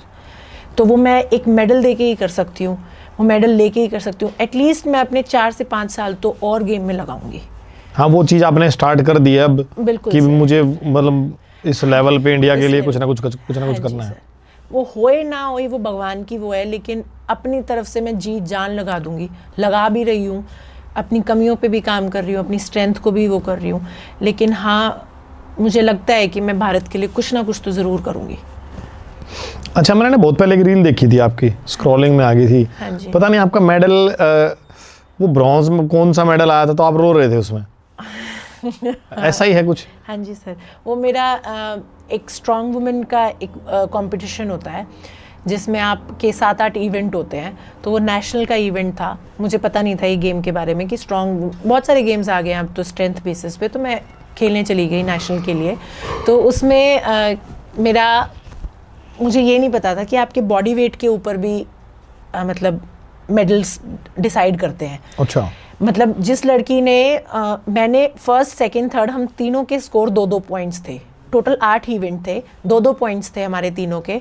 और हालांकि मेरा वेट उसमें सबसे ज़्यादा निकला, कितना ग्राम, 6 ग्राम, 8 ग्राम, 10 ग्राम, ऐसे मेरा ज़्यादा वेट था। मेरा उस कमी की वजह से मेरा थर्ड वो आया। और मैंने वो वेट भी अपना मतलब फुल उसमें दिया था, ड्रेस में दिया था, मैंने कॉस्ट्यूम में नहीं दिया था, पता नहीं था मुझे, उस गेम के बारे में नॉलेज नहीं थी। तो वहाँ पे मुझे शायद दुख हुआ कि मैं अलर्ट नहीं थी इसके बारे में। अगर मैं कहीं पे जा रही हूँ तो वो मेरी कमी थी शायद, कि मैंने उस चीज़ के बारे में स्टडी नहीं की। कई बार होता क्या है ना कि मतलब आप शौक में चीज़ें कर लेते हो, आपको ना ध्यान रहता है, और इतना मतलब कोई वो तो है नहीं कि मेरा टेस्ट है, हाँ, मैं पूरा उसको एक एक चीज़ करके जाऊँ। बहुत सारी चीज़ें ऐसी होती हैं कि जो सडनली हो जाती हैं। हाँ जी, मेरा उसमें ब्रॉन्ज आया था तो मैं उस टाइम पे रो रही थी कि मेरी कमी थी, ये मुझे देखना चाहिए था। तो बल्कि मम्मी मेरे को ऐसा वो कर रही थी, तो मैंने वही देखा था मैंने। हाँ, वो वीडियो बनाई थी मम्मी ने मेरी कि मैं रो रही थी। मैं दुख होता है सर कि जब आप बराबर में हो रहे हो, वो लड़कियां मतलब इसी गेम की मेडलिस्ट थी, नेशनल में मेडलिस्ट थी वो दोनों, और मैं उनकी टक्कर में थी। मेरे तीनों पॉइंट मतलब 2-2 पॉइंट थे, हम 3 लड़कियां थी फाइनल में, हमारे 2-2 पॉइंट्स थे, लेकिन वेट की वजह से मैं थर्ड आ गई, तो मुझे थोड़ा दुख हो रहा था। हाँ, अंदर से दुख हो रहा था। सही बात है। अच्छा, उन लड़कों और लड़कियों को क्या कहना चाहते हो आप जो कि इंजरी के कारण या अपनी लाइफ को दोष दे देते हैं, मेरे भाग में गेम में नहीं, मैं छोड़ देता हूँ? मैं एक ही बात बोलूँगी बस, दोष मत दो किसी भी चीज़ के लिए। मतलब हाँ, उस चीज़ को आप ओवरकम करो, हाँ टाइम लग सकता है ओवरकम के लिए, आपको 1 महीना 2 महीना साल भी लग सकता है, लेकिन दोष मत दो। इतनी अच्छी ज़िंदगी दी है भगवान ने, हमारे हाथ पैर सब कुछ सही चलते हैं, मेहनत करो, ज़िद्दीपन आना चाहिए बस। कि मैंने एक ही चीज़ सीखी है सर, जो मेरे साथ वर्कआउट करते हैं, कि वो इस एज में भी आके इतना, मतलब आप भी हो सर, इस एज में आके इतना ज़िद्दीपन चीज़ का, मतलब एक नॉन स्पोर्ट्स पर्सन अगर वो कर सकता है ना, तो स्पोर्ट्स पर्सन तो पता ही नहीं क्या कर सकता है। कभी भी दोष मत दो अपने काम पे कि हाय मेरी ज़िंदगी में तो ये है, हाय हम अपने से नीचे वालों को देखो कि वो भी तो लाइफ जी रहे हैं, वो कितने खुश होके जी रहे हैं। चोट तो आती जाती चीज़ है सर, आज नहीं कल नहीं, चलते चलते लग जाती है चोटें। सही बात। तो हमेशा एक ज़िद्दीपन, और स्पोर्ट्स पर्सन की तो एक वो होनी भी चाहिए। चोट तो सिर्फ श्रृंगार है, एक खिलाड़ियों का श्रृंगार होता है, तो चोट भी नहीं लगी तो यूँ हो जाता है। आजकल वो एक बात नहीं होती सर, आपने देखा भी होगा, पहलवान को कान टूटे और से पहचाना जाता है। अब जिसके मतलब पुराने टाइम में होता होगा कि जिसके कान नहीं टूटे हो, अगर वो अपने आप को पहलवान बोलते हैं, बोला अच्छा पागल बना रहा है, मतलब वो चीज़ें हैं। ठीक है, चाहे मतलब वो, तो चोट से नहीं घबराना चाहिए, जिद्दीपन होना चाहिए। स्पोर्ट्स पर्सन ही जिद्दी होना चाहिए बस। सही बात। इतना जिद्दी होना चाहिए कि भाई क्या है, कुछ भी कर सकते हैं स्पोर्ट्स पर्सन, कुछ भी, कोई उम्र नहीं होती किसी चीज़ की, कुछ भी करने के लिए, किसी भी एज में आप कुछ भी कर सकते हो। कंसिस्टेंसी होनी चाहिए, डिसिप्लिन होना चाहिए, और सिर्फ जिद्दीपन होना चाहिए। अच्छा, मैंने ना 2 स्पोर्ट्समैन देखे हैं। हाँ जी। तो नवदीप का कहना है, मैं उससे पूछा था कि मैं जब आपने वो भाला फेंका था तो इतना अग्रेसिव, अंदर से इतना अग्रेशन हो जाता है क्या, मतलब इतना जोश में हो जाते हो कि आपको पता नहीं लगता कि आप क्या कर दोगे? फिर मैंने रजत को देखा जो वीडियोस में वो वेट उठा के करता है, तो क्या जब आप वेट उठाने जाते हो तो भूल जाते हो कितना, मतलब एक औकात से बाहर आके करते हो चीज़ें? सर देखो, क्योंकि कई बार आप अपनी औकात में रहोगे ना, लिमिट्स पता होंगी आपको, और जब आप कोई ऐसा काम कर रहे हो तो वो आप सब कुछ भूल जाओगे और पागल हो जाओगे, ये करना है। सर देखो, जिद्दीपन एक औकात से बाहर एक शब्द ही, जैसे वो रजत ने एक वीडियो भी बनाई है, उसकी ऑडियो बड़ी वो है कि वेट उठाने के लिए भी ना एक जिद्दीपन चाहिए होता है, औकात सब में नहीं होती वज़न उठाने की भी। कोई भी नहीं आज के टाइम पे सर, अच्छे खासे लड़के, जितना मैं वेट उठा रही हूँ, अच्छे खासे लड़के नहीं उठा पाते वो वेट जो मैं वेट उठा लेती हूँ। तो लेकिन एक बात होती है कि आप किस उसमें जा रहे हो। बहुत से गेम ऐसे हैं जो बिल्कुल शांत गेम है, जैसे शूटिंग हो गया, राइफल हो गया, बड़ी शांत गेम है, उसमें आप अग्रेसिव दिखाओगे तो निशाना चूक जाएगा 1 सेकंड में। ठीक है। जैसे वेट लिफ्टिंग है, इसमें भी आपको थोड़ा शांत रहना पड़ता है, थोड़ा सा बिना उसके तो उठेगा भी नहीं। लेकिन अगर पावर लिफ्टिंग की बात करो, भाला फेंकने की होगी, हैमर की होगी, आपको उसमें जोश तो दिखाना पड़ेगा सर, अपने औकात से बाहर भी दिखाना पड़ता है। कई बार आपको ये नहीं पता होता आपकी बॉडी की लिमिट्स कितनी है। अगर मैं 200 किलो उठा रही हूँ और अगर मेरी बॉडी उस दिन अच्छा चल रही है, अच्छा रेस्ट पे है, कंपटीशन पे हो, माहौल अच्छा है, बाहर जिम का या टूर्नामेंट में हो, माहौल हाइप अच्छी है, तो आप अपनी औकात से बाहर उठा लेते हो सर। पता भी मैंने नहीं अपने लगता। इतने पीआर ना स्टेज पे हिट करे हैं, जब मेरे को ये दिख रहा है कि इतने लोग मेरे को देख रहे हैं, ये तो तेरे को करना पड़ेगा, मैं मन में सोच लेती हूँ ना सर। और फिर जब करती हूँ तो वो मैं औकात से बाहर भी उठा लेती हूँ, भले ही मेरी वो लिफ्ट अटक अटक के आती है कई बार, लेकिन मैं जब सोचती हूँ ना तो औकात से बाहर भी उठा लेती हूँ। वो औकात से बाहर उठाने के लिए भी अंदर वाली हिम्मत चाहिए होती है कि आप उठा रहे हो ना। जब एग्रेसिव तो सर हर गेम में हो, और जब तक आप अग्रेसिव नहीं होगे, वो बोलते नहीं है कि भाई ये ना छो में कुछ भी कर देगा, मैं कुछ भी कर देगा। बिल्कुल। तो वो चीज़ है, वो चीज़ मेरे को ना बड़ा, मैं आज वो सवेरे वो रील डाली थी हमने आज, हाँ जी, देखिए। वो देख रहा था मैं कि भाई आपको अगर कुछ करना है ना तो आपको औकात से बाहर जाना पड़ेगा। बिल्कुल सर। वो कई बार फिल्मों में देते इसको इसकी औकात दिखाओ, हाँ, इसको कहा दो। तो जब तक आदमी अपने आड़ी पर नहीं आता और अपनी औकात से बाहर नहीं जाता, भाई बॉडी क्या मूवमेंट कर रही है, वो कहाँ से एनर्जी इतनी आ रही है, और उस टाइम मुंह से कुछ भी निकल सकता है गुस्से में, कुछ भी नहीं पता ही ना लगता तूने क्या बोल दिया। नहीं सर, वो एक चीज़ होती है कि आपकी, आप जो बारे में सोच रहे हो ना, गुस्से में जो निकलता है वो, चाहे वो आप जैसे नवदीप भैया जो वो है, उनके वो एक रील भी वायरल हुई थी।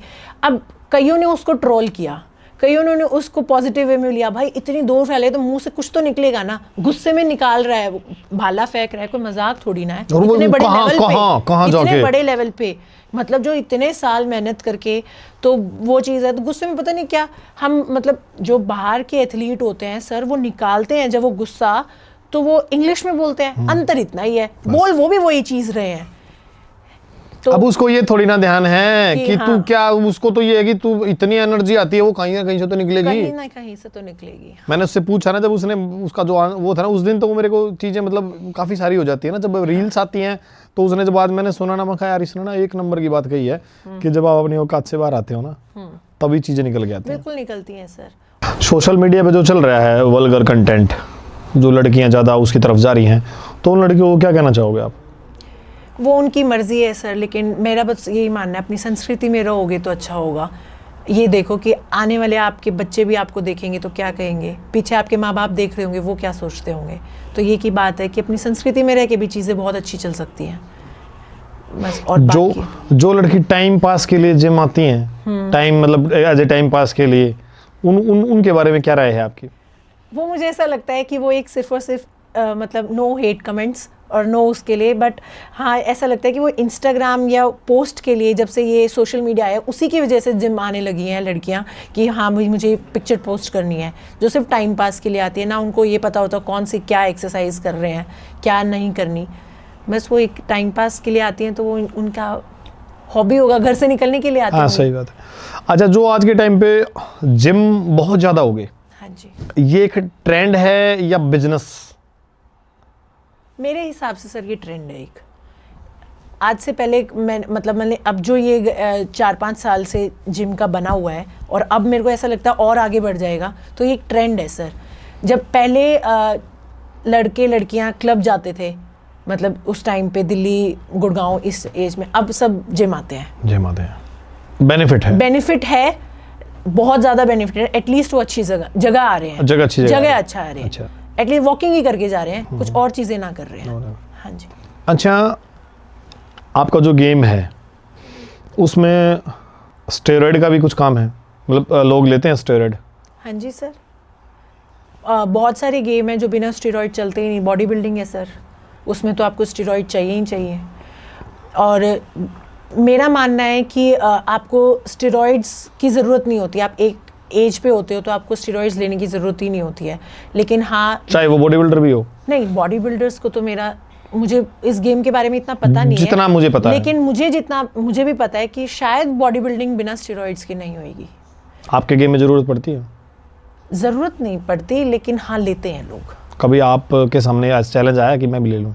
नहीं, मेरे भगवान ने मुझे स्ट्रेंथ के लिए लेते हैं सर स्टेरॉइड्स। हमारा स्ट्रेंथ गेम है। भगवान की दिया मेरे पास स्ट्रेंथ है, मुझे कभी जरूरत नहीं पड़ी steroids किसी ने बोला आपको कि ले लो? धोखे से बहुत बार सर कि धोखा जिम ऑनर ने मेरे को कि ये इससे जान बन जाएगी, ले ले। जब मैंने स्टार्टिंग से, पर मैं जिसके साथ वर्कआउट करती हूँ वो मेरे रिलेटिव हैं, मैं उनकी उसमें ही रहती हूँ, तो मैंने कभी नहीं वो किया। बता देते हैं वो? बता भी देते हैं। मैं उन्हीं के साथ वर्कआउट करती हूँ, उन्हीं के साथ जो खाती पीती हूँ, सारी डाइट वाइट उन्हीं के साथ लेती हूँ, तो मतलब ही नहीं है कोई। आप कितने साल से जिम जा रहे हो? जिम में सर 5 साल से। 5 साल से जिम जा रहे हो, तो जिम में क्या ट्रेंड है? बहुत जल्दी बॉडी बनाने का लड़कों को? जल्दी चाहिए सबको जल्दी चाहिए ना? बिल्कुल सब। तो उसमें वो क्या गलतियाँ करते हैं? एक तो गलत चीज़ों का लेते हैं, जो आपको चाहे वो एक ऑनर हो जाएगा या जिम का ऑनर हो जाएगा, ट्रेनर हो जाएगा, वो आपको अपनी चीज़ बेचने के लिए कि इससे जल्दी बॉडी मिल जाएगी, ये ले ले, इससे जल्दी काम हो जाएगा, ये ले ले। आजकल तो ऐसा भी है, 2 महीने बाद शादी है और कहते हैं भाई मैंने 2 महीने में फिट होना है, मेरा ब्याह है, तो वो चीज़ें एक जिम में आ जाते हैं। अरे 2 महीने में चीज़ें थोड़ा ना बनेगी, 2 महीने में तो आपकी बॉडी मसल्स आपकी उस चीज़ में आएंगी भी नहीं। क्या ट्रेनर का रोल है एक नॉर्मल एथलीट को स्टेरॉइड पे लेके जाने का? कितने % रोल है? ट्रेनर जो सिर्फ एक ट्रेनर होता है, नॉट अ कोच, उसका मेरे हिसाब से 60 to 80% रहता है, क्योंकि ट्रेनर का काम है ट्रेनिंग देना जिम में। और अब जो चल रहा है, जो मैं देखती हूँ, मैं शायद गलत हूँ, लेकिन जो मैं देखती हूँ वो ये है कि ट्रेनर ही देते हैं मोस्टली चीज़ें लाकर। सोर्स तो उन्हीं के होते हैं। सोर्स उन्हीं के होते हैं। जो चीज़ें इलीगल होती हैं वो भी ट्रेनर के थ्रू ही आती हैं।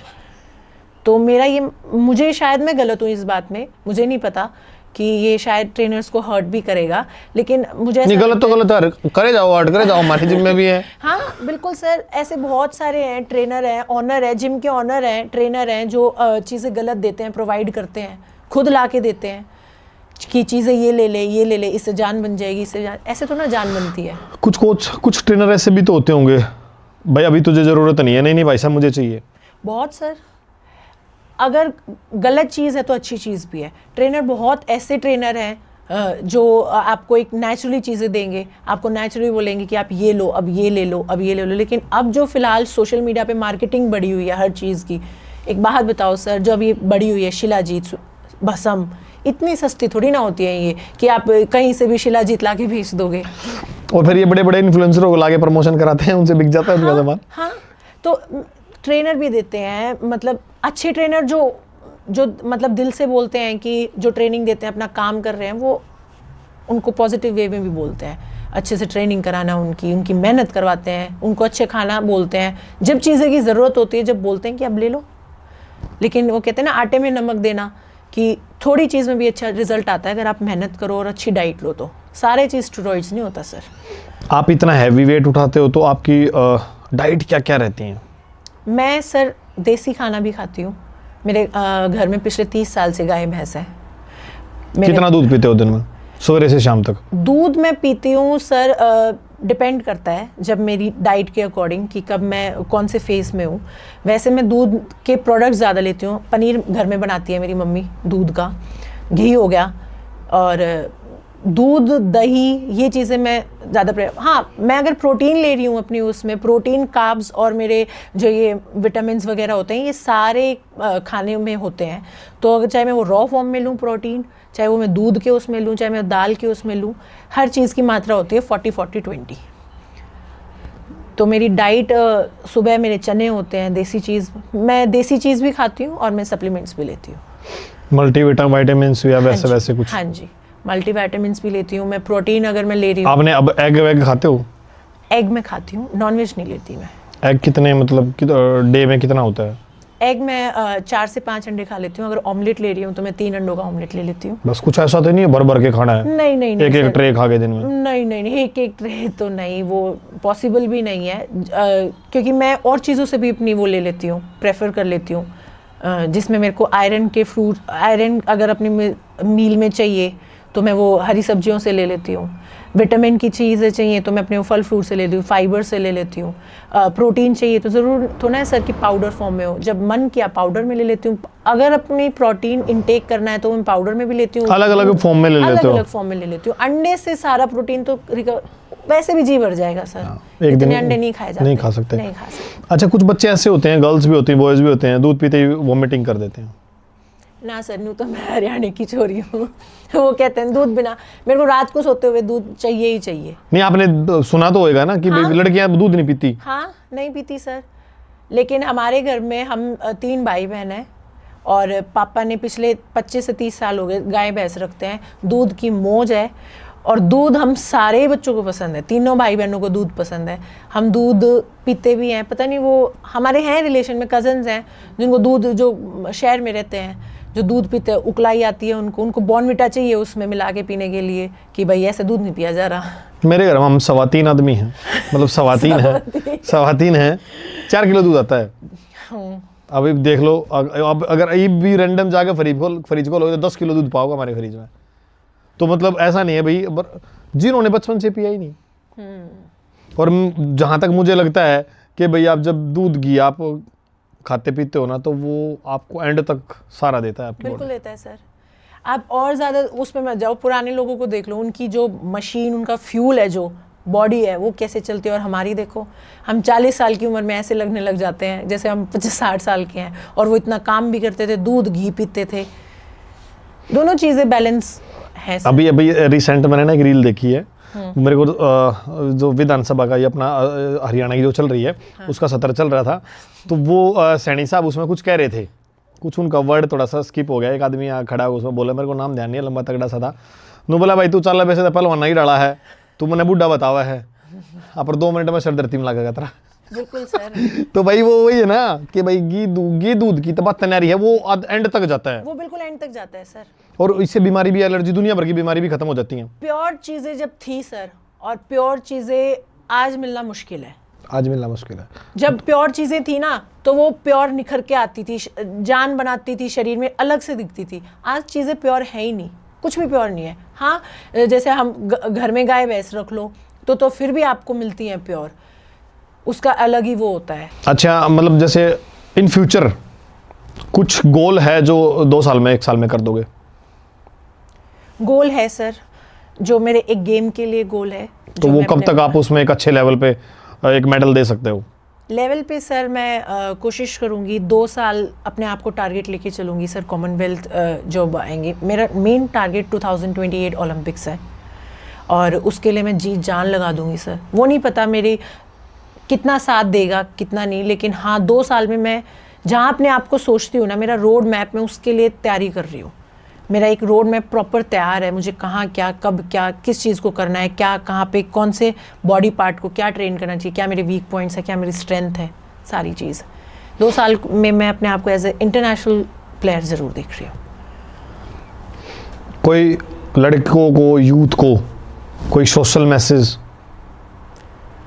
कभी भी कुछ ऐसा काम मत करो जिससे तुम्हारे माँ बाप हर्ट हो। अगर कुछ अच्छा नहीं कर सकते तो कुछ बुरा भी मत करो जिससे और आपसे और छोटी जनरेशन हर्ट हो। आपसे कोई गलत चीज़ें मतलब अगर आप कोई अच्छी चीज़ नहीं दे पा रहे तो गलत भी मत दो। अच्छा, आपका इंस्पिरेशन कौन है? किसको देख के स्टार्ट किया ये सब? मैंने स्टार्ट किया सर, एक रियल रुबाली के नाम से एक इंस्टाग्राम पे पेज है, जो एक 17 इयर्स की ओल्ड लड़की ने अपना खुद का जिम खोला था। वो फिटनेस को वो करती हैं, उनका एक खुद का ऐप है स्वेट करके, वो एक गज़ब लेवल की फ़िटनेस हुआ है। तो मेरा भी है कि मैं कहीं ना कहीं फ़िटनेस लाइन में वो करूं। तो उन्होंने अपनी सारी जर्नी जितनी भी है वो फिटनेस में, मेंटली, फिजिकली एंड इमोशनली चीज़ों में दी है, फिटनेस को रिलेटेड। आज की जो हमारी जनरेशन है, हाँ जी, यूथ, लड़के हो या लड़कियाँ, जो हमारा पहले कल्चर था, जो हमारी कल्चर की ड्रेसें थी, तो वो दिखती नहीं है आजकल। तो मैंने आपकी 1-2 वीडियोस में देखा है, वो हमने वो आपका जो एक पोस्ट बनाया था उसमें भी डाला था। हाँ जी तो इसका क्या कारण है? सर, मुझे पुरानी चीज़ें, बहुत सारी ऐसी चीज़ें हैं जो मुझे पुरानी बहुत सारी चीज़ें पसंद हैं। मैंने अपनी फेयरवेल में दामन पहना था, तो मैंने उसमें दामन, इसलिए सब लड़कियां साड़ी सूड़ी पहनते हैं, मुझे था कि मुझे अपना कल्चर वो करना है। मेरा कल्चर मुझे बड़ा अच्छा लगता है जब मैं दामन पहन के कॉन्फिडेंट से चलती हूँ। हर एक स्टेट का अलग एक ड्रेस होता है। हमारे हरियाणा का ड्रेस है दामन, जूती दामन, उसके ऊपर सारी कुर्ता, ज्वेलरी, चुंदड़। तो मुझे बड़ा अच्छा लगा था, तो मैंने वो पहना था। बहुत सारी चीज़ें हैं, आप यकीन नहीं मानोगे, मेरे को रागनियाँ सुनना पसंद है। क्योंकि बहुत सारी चीज़ें हैं जो रागनियों के थ्रू हमें पता लग रही है।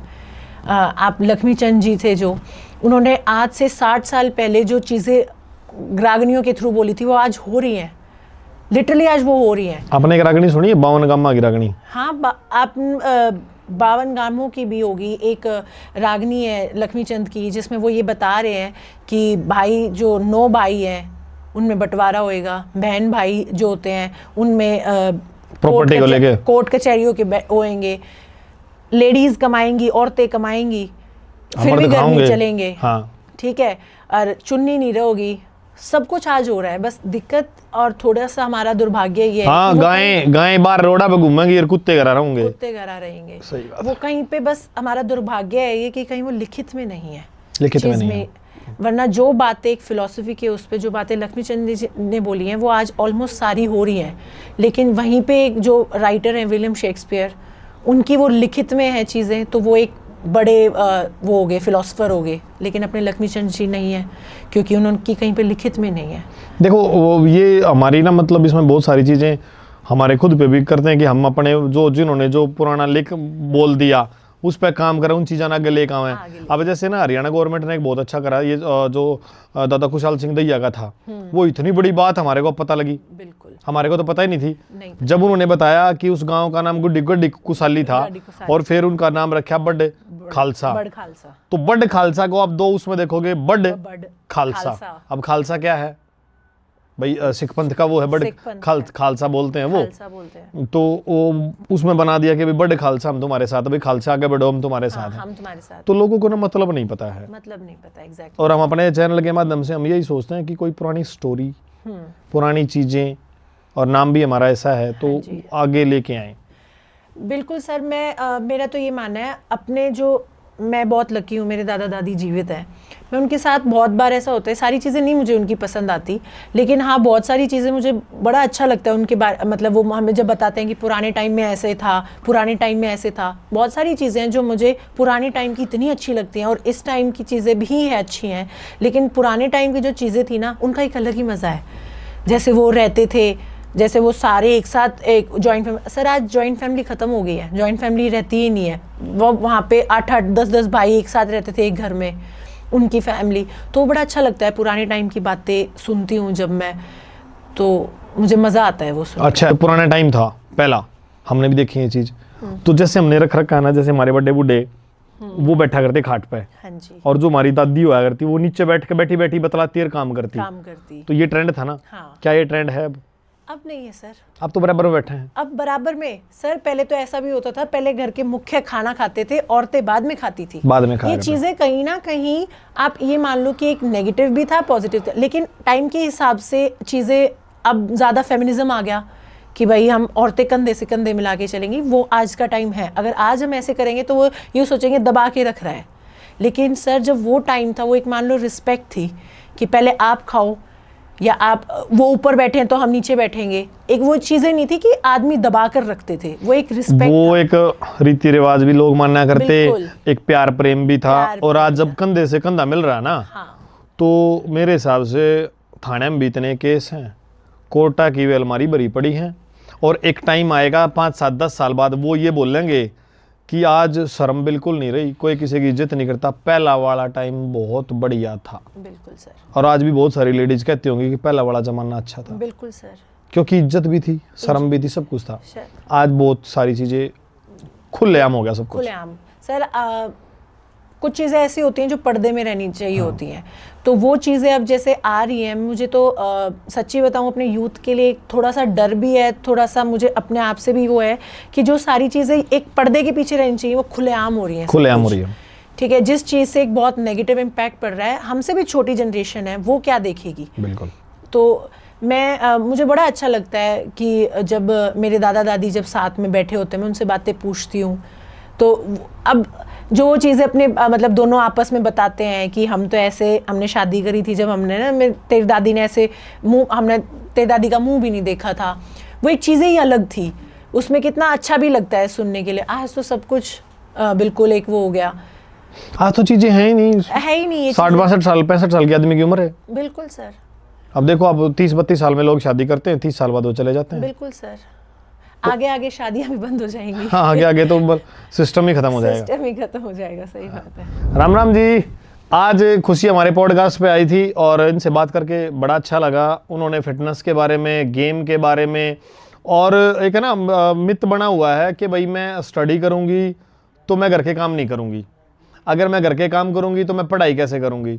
अब भाई खुशी में सारी चीज़ें हैं, वो घर के काम भी कर लेती है, वो 6 घंटे का वर्कआउट भी कर लेती है और रेस्ट भी सारे काम कर लेती है और स्टडी में टॉप है। तो भाई इन लड़कियों को खुशी से बहुत कुछ सीखना चाहिए और खुशी से बात करके बड़ा अच्छा लगा।